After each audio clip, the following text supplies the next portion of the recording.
మన Varahi sales grand festive celebrations ప్రతి 10,000 రూపాయల కొనుగోలుపై ఒక బంగారు నాణెం ఉచితం. ఈ ఆఫర్ జనవరి 15 వరకు మాత్రమే. ఇప్పుడు మీకు తల్లిదండ్రులు సినిమాలో అవకాశం రావడం అన్నది ఎలా వచ్చింది? మిమ్మల్ని ఎవరు చూశారు ఫస్ట్?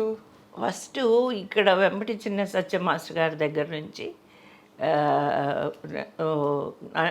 మా నాన్నగారు అమ్మగారు ఏం చేశారంటే, ఈ మాస్టర్ గారికి మామూలుగా సినిమాలు యాక్ట్ చేయడం ఇష్టం ఉంటుంది సత్య మాస్టర్ గారికి. అవును. తర్వాత ఆయన దగ్గరికి అందరూ వచ్చేవాళ్ళు, పెద్ద పెద్ద డైరెక్టర్స్ వచ్చి అమ్మాయిలు కావాలంటే వాళ్ళు వచ్చేవాళ్ళు. అప్పుడు నిండు హృదయాలు కె విశ్వనాథ్ గారు డైరెక్షన్లో ఒక అమ్మాయి కావాలి అని వచ్చి నన్ను సెలెక్ట్ చేసుకున్నారు. దాంట్లో ఒక పాట ఉంది, ఒక బీద అమ్మాయిగా ఒక తాతను పట్టుకొని జోల తగిలించుకొని ఒక సాంగ్ కూడా ఉంది. ఎలా చేశానో ఏంటో నాకేం తెలీదు. లిప్ మూమెంట్ అవంతా ఏదో చెప్పారు, చేసేసాను. దానికి బేసిక్గా కారణం ఏంటంటే డ్యాన్స్ రావడం వల్ల ఆ ఎక్స్ప్రెషన్స్ అవి పాట రాసిచ్చి పాడమనేవాళ్ళు. పాడేసాను, ఏదో అయిపోయింది అది. ఆ తర్వాత నేను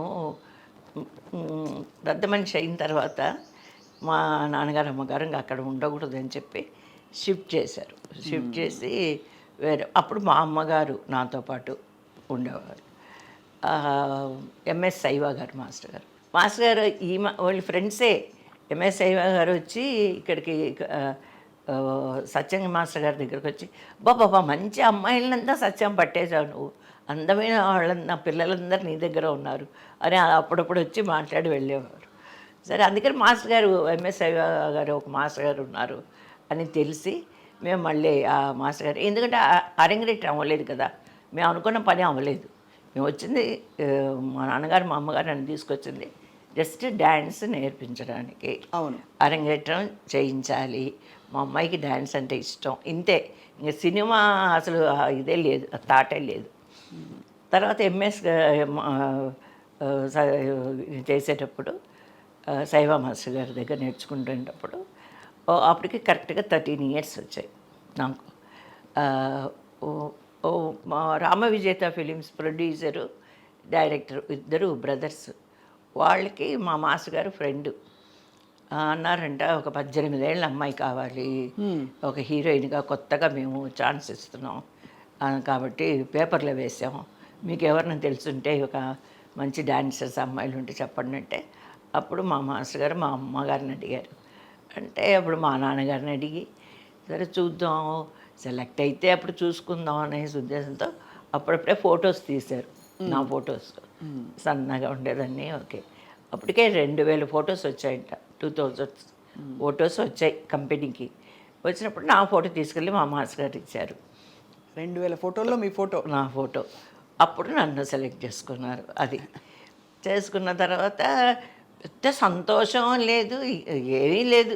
ఎందుకంటే అసలు ఒక ప్యాషన్ యాక్ట్ చేయాలని, నాకు చాలా ఇష్టము సినిమా ఫీట్కర ఏం లేదు కదా, మా ఇంట్లో లేదు, నాకు లేదు. ఏముండేది మీ మైండ్లో అప్పుడు? ఎందుకంటే ఆడపిల్లలకి ఏదో ఒకటి ఉంటుంది, నేను ఫేమస్ అవ్వాలి, లేదు మంచి బట్టలు వేసుకోవాలి, లేదు మంచి పెళ్లి చేసుకోవాలి, ఏదో ఉంటుంది కదా. ఉంటుంది కదా, కానీ నాకేమీ లేదు. మీకేమీ లేదు? నాకేమీ లేదు. సర్దుతున్నారు, బట్టలన్నీ సర్దుతున్నారు. అప్పుడు బెడ్ ఉండేది కదా, బెడ్ హోల్డర్ ఇలాగా అది ఉంటే మేము అప్పుడప్పుడు అది మేము అప్పుడప్పుడు చెన్నైకి వచ్చేవాళ్ళం ఫ్యామిలీతో. చెన్నైకి వచ్చి క్లియోపాట్రా ఇట్లాంటి సినిమాలు రిలీజ్ అయితే మా నాన్నగారు మా అమ్మగారు మా ఫ్యామిలీ మొత్తం వచ్చేవాళ్ళం. ఏ సర్టిఫికెట్ ఉంటే మమ్మల్ని హోటల్లో పెట్టేసి వాళ్ళు మటుకు చూసేసి వచ్చేసేవాళ్ళు. మేము బీచ్కి వెళ్ళి కడప నుంచి చెన్నైకి వచ్చేవాళ్ళం హాలిడేస్ లాగా. మాకు దగ్గరే 6 hours కదా, కడప రేణుగుంట ఏముంది స్ట్రైట్గా చెన్నై. 3 hours మెడ్రాస్ చెన్నై. అప్పుడప్పుడు వచ్చేవాళ్ళం. వచ్చి మాకు అలవాటే, టౌన్లో ప్యారిస్లో ఉండేవాళ్ళం. అక్కడ ఫ్రూట్స్ అన్నీ కొనుక్కొని, ఫ్లవర్స్, కదంబరం అంటే ఫేమస్. కదంబరం అంటే అన్నీ కలిసిన పువ్వులు, కనకాంబరం, మల్లెలు, జాజులు, మరం, దవణ ఇవన్నీ కలిపి అవన్నీ తీసుకొని బుట్టలు గిట్టలలో ఫుల్గా తీసుకొని అక్కడ బీచ్ అంతా వెళ్ళి చూసుకొని మళ్ళీ వెళ్ళిపోయేవాళ్ళం. హాలిడేస్ లాగా వెళ్ళిపోయేవాళ్ళం. ఆ అలవాటు ఉండేది మాకు. మళ్ళీ చదువుకోవడం అలా ఉండేది. కానీ చెన్నై టచ్ ఉంది మాకంతే. తర్వాత ఆహ్, 2000 ఫోటోగ్రాఫ్స్‌లో మిమ్మల్ని సెలెక్ట్ నన్ను చేశారు. సెలెక్ట్ చేశారు. చేసిన తర్వాత ఏమన్నారు, షూటింగ్ అన్నారు. మేకప్ టెస్టు కూడా చేయలేదనుకుంటా. ఏం చేయలేదు. నా ఫొటోస్ అదే మేకప్ టెస్ట్. నా ఫొటోసే చూసారంతే. చూసిన తర్వాత షూటింగ్ ముందు ఒక 2, 3 రోజులు డైలాగ్స్ మోడ్యులేషన్ ఎలా చెప్పాలి ఏం డైలాగ్ ఇచ్చారు అప్పుడు? గుర్తుందా? గుర్తులేదు. ఆ పిక్చర్లో డైలాగ్స్ ఇచ్చారనుకుంటా. చెప్పి ఇలా లవ్వుగా చూడాలి ఆయన పేరు జ్ఞాపకం లేదు. నల్లగా సూరి గారు కో డైరెక్టర్. చూడండి ఎంత జ్ఞాపకం ఉంది. ఇంకా సూరి గారు అంటే అంత గౌరవించేవాళ్ళం, భయపడేవాళ్ళం అసలు. అమ్మ కో డైరెక్టరు, ఈయన చెప్పినట్టు డైలాగ్స్ వినండి, ఈయన చెప్పినట్టు మాడ్యులేషన్తోనే చెప్పాలి అని అంటే సరే సార్, అలాగే సార్ అని అలా కూర్చొని మా అమ్మ కూడా, మా అమ్మ ఉండేది ఎప్పుడు అలవాటు అయిపోయింది అది. అది ఆల్మోస్ట్ అప్పట్లో ఆర్టిస్టులతో వెనకాల మదరే వచ్చేవాళ్ళు. ఎక్కువ మదర్ వచ్చేవారు. అవును. కానీ ఎక్కువ mother ఇంతమంది పిల్లలు ఉండగా మీకు స్పెషల్గా మీతో వచ్చారు, అది గొప్ప విషయం. గొప్ప విషయం కాదు, చాలా సాక్రిఫైస్ చేసినట్టే మా అమ్మ. అంతే. మీ చెల్లెళ్ళు కూడా, అక్క చెల్లెళ్ళు, అక్కలు అందరూ మా ఫ్యామిలీ గురించి చెప్పాలంటే కరెక్ట్. మీరు మంచి మాట చెప్పారు. వాళ్ళ గురించి చెప్పాలంటే నిజంగా ఈ రోజుకి ఫుల్ సపోర్ట్ మా సిస్టర్స్, నాకు brothers, of course brothers, sisters ఈ రోజుకి. మీరు వాళ్ళకి మీ కెరియర్లో బోల్డ్ చేసుంటారు చూసుకుని. అంటే మ్యారేజ్ వరకు నా సపోర్ట్ ఉండింది వాళ్ళకి. కానీ ఈ విజయాను ఈ చీర కట్టుకో ఎప్పుడు పాజిటివ్గానే చెప్పేవాళ్ళు, కానీ ఈ రోజు వరకు కూడా నెగటివ్గా ఎప్పుడు చెప్పరు. నేను మొన్న సీరియల్స్ చేసినా కూడా ఆ సీరియల్లో చీర బాగుందా, అదే బాగుంది విజయ, నువ్వు చక్కగా ఉన్నావు, నువ్వు అందంగా ఉన్నావు, ఇలాగే చెప్తారు, కానీ నెగిటివ్గా ఏం చెప్పరు అసలు. తర్వాత వాళ్ళు సపోర్ట్ లేకపోతే నేను ఇంత దూరం వచ్చేదాన్ని కూడా కాదు. ఎందుకంటే మీరు అన్నట్టు మా మదర్ నాతో ఉన్నప్పుడు, అప్పటికి నా లాస్ట్ తమ్ముడికి 10 ఏళ్ళు డిఫరెన్స్. వాడిని వదిలేసి మా మదర్ నాతో ఉండేది. అక్కడ మా సిస్టర్సే చూసుకునేవాళ్ళు మా తమ్ముళ్ళని కదా. అది గ్రేట్ కదా, చాలా గ్రేట్.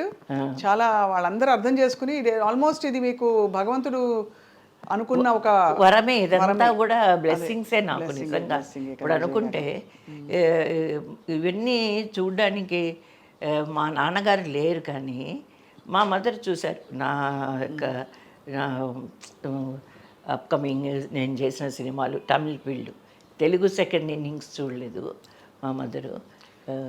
ఇది ఒక ప్రశ్న అడగాలి. మీకు సినిమా నేపథ్యం లేదు కాబట్టి అప్పట్లో అంటే ఆడపిల్లల్ని కొంచెం జంకేవారు కదా బయటికి పంపించడానికి, సినిమాల్లోకి పంపించడానికి. ఇండస్ట్రీ గురించి రకరకాల మాటలన్నీ వినిపించేవి కదా బయటికి. అప్పుడు ఏమన్నా మీకు ఇబ్బందులు అయ్యాయమ్మా ఎప్పుడైనా? అంటే ఓపెన్గా ఎప్పుడైనా మీరు అంటే ఇండైరెక్ట్గా అయినా ఇబ్బంది పడిన సందర్భాలు? ఎందుకంటే నా వరకు తెలియదు, మా మదరే కదా అంత అక్కడ. ఏది ఉన్నా మా మదరు. మా నాన్నగారు ఒకే మాట చెప్పేవాళ్ళు, సినిమాలు యాక్ట్ చేస్తే చేయని, కానీ ఏ రోజు నా బిడ్డ, నా కూతురు కంటి నుంచి ఒక నీటి చుక్క కూడా బయటికి రాకూడదు, ఏమైనా జరిగిందంటే దానికి బాధ్యురాలు నువ్వే అని చెప్పారు అమ్మకి. కాబట్టి మా మదరు అయితే కొంచెం తమిళ ఫీల్డ్కి వచ్చాక హీరోయిన్గా కొన్ని పిక్చర్లు చేస్తుండగా మరి నా వరకైతే అంటే ఒకటండి, మన క్యారెక్టర్ని బట్టి ఉంటుంది ప్రతిదీ. మనం వేసే ప్రతి అడుగు జాగ్రత్తగా వేసామంటే అక్కడ ఎదుటి వాళ్ళకి ఆ ఛాన్సే లేదు, ఉండదు కూడా. ఒకవేళ మనసులో ఉన్నా కూడా అలాగే ఉండిపోవాల్సిందే, కానీ బయటికి వచ్చేంత ధైర్యం ఎవరికి లేదు. అందులో మా మదర్ని చూస్తే అసలు ఏమాత్రం ఎలాగైనా అప్రోచ్ అవ్వాలని అనుకున్న వాళ్ళు కూడా అప్రోచ్ అవ్వలేరు. అయ్యో అస్సలు మా మదర్ మాటే, కానీ అందరితో చాలా జాలీగా బాగుండేది, హ్యాపీగా ఉండేది, బాగా కామెడీ. నేను మటుకు సీరియస్గా అలా కూర్చొని ఉండేదాన్ని, తల దించుకొని ఉండేదాన్ని, అసలు తల ఎత్తి పైకి అలా నిలబడి ఎవరినన్నా ఒక మాట అడుగుదాం అనుకునేటప్పుడు వాళ్ళు లేచి వెళ్ళిపోయేవాళ్ళు. అంత ఆలోచించేదాన్ని. ఏదైనా మాట్లాడదాం, మా అమ్మని మాట్లాడడానికి తప్పే ఉంది, మాట్లాడు, ఫ్రీగా మాట్లాడచ్చు కదా, వాళ్ళు అడుగుతుంటే నువ్వు ఎందుకు అలా సిగ్గుపడుతుంటావు. శోభన్ బాబు గారు మామూలుగా నన్ను అడుగుతారు మామూలుగా, ఏం చదివావు, ఏ ఊరి నుంచి వచ్చావు, ఎంత నీ వయసు అంటే నేను నా వయసులో నీకు సగం వయసు ఉందా అన్నారు. మీ వయసు ఎంత సార్ అని అడిగాడు. అంటే మరి 18 ఏళ్ళు ఉన్నాయి నీకు అన్నారు. 18 అంటే అప్పటికి 36 అనుకుంటా ఆయనకి, తల్లిదండ్రుల టైంలో అని తర్వాత లెక్కేసుకున్నా. అంటే లేదు సార్ 13వ సంవత్సరం జరుగుతుంది. ఇదే 13వ సంవత్సరం జరుగుతుంది, ఇంత ఎత్తున్నావు, ఏం చదివావు? 10th వరకు చదివాను సార్, 9th ఫుల్ ఫినిష్ చేశాను, 10th 18 ఏళ్ళు లేవన్నావు, 13 ఏళ్ళు ఏ ఊరు? కడప సార్. మరి ఇంత తెల్లగా ఎలా ఉన్నావు అన్నారు. కడపలో తెల్లగా ఉండరా? నాకేం అర్థం కాలేదు. అని ఎండకు అక్కడ బాగా అయితే ఆయన ఉద్దేశం కడప రాయలసీమ అంటే బాగా ఎండలు ఎక్కువ, మట్టి రంగు మట్టి వాసన. అందుకని రాయలసీమ రత్నాల సీమ అనేది అప్పుడు చెప్పడానికి కూడా నాకు చేత కాదు, తెలీదు కూడా అన్నారు. ఇలా మాట్లాడేటప్పుడు నేను వాళ్ళ జంగుతూ పక్కకి వెళ్ళిపోయేదాన్ని, ఎవరు పక్క కూర్చునేదాన్ని కదా, మా అమ్మ పక్కనే ఉండేది.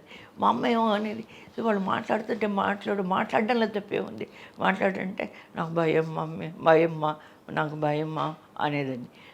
ఇలా కానీ యాక్ట్ చేసేటప్పుడు మటుకు కెమెరా ముందుకెళ్తే ఎలా చెప్తే అలా చేసేదాన్ని. ఇది నా భయం ఉండేది, ఏమని అంటారేమో అని. మీ ఇద్దరికి అప్పుడు అంటే మీరు 13 ఏళ్ళు, మీ క్లోజ్ సీన్స్ ఉన్నాయి ఆ సినిమాలో? ఉన్నాయి కదా, లవ్ సీన్స్ అన్నీ ఉన్నాయి. లవ్ సీన్స్ ఉన్నప్పుడు మీరు ఎలా హ్యాండిల్ చేశారు? ఏం లేదు, ఆయన వెనకాల ఇంకా ఆ ఫోటో ఉంది ఇలా చూస్తూ ఇట్లా. ఎందుకంటే అన్నీ డ్యాన్స్ ప్రభావమే, ఇలా చూడడం, అలా సిగ్గుపడ్డం, ఇవన్నీ వచ్చేటివి కదా కృష్ణ శబ్దంలో. ఇలా చేస్తే భామా కలాపం అలాగా ఇవన్నీ వచ్చి డ్యాన్స్లో నేర్చుకున్న విషయాలే కాబట్టి అక్కడ ఎలా చెప్తే అక్కడ అలా డైలాగ్ చెప్పేదాన్ని, ఈ ఎక్స్ప్రెషన్ ఇవ్వంటే ఇచ్చేదాన్ని. సావిత్రమ్మ గారు కొట్టాలి నన్ను, కొట్టినప్పుడు విజయ జాగ్రత్త, నాకు కోపం వచ్చి కొట్టానంటే నిజంగా చెంప పగిలిపోతుంది నీకు, కొంచెం దూరంగా ఉండి అడ్జస్ట్ చేసుకొని ఏం తెలుసు నాకు, కొట్టేసారు అంతే. ఇక్కడ చెవి ఇక్కడ పడింది దెబ్బ, ఇక్కడ పడింది. విజయ సారీమ్మా నేను చెప్పాను కదా కొంచెం తప్పుగా ఉంటే, ఏం తెలుసు నాకు అడిగి సమాధానం చెప్పడం కూడా చేత. ఒక దగ్గర 3-4 సంవత్సరాలు ఇక్కడ నొప్పి ఉండేది నాకు.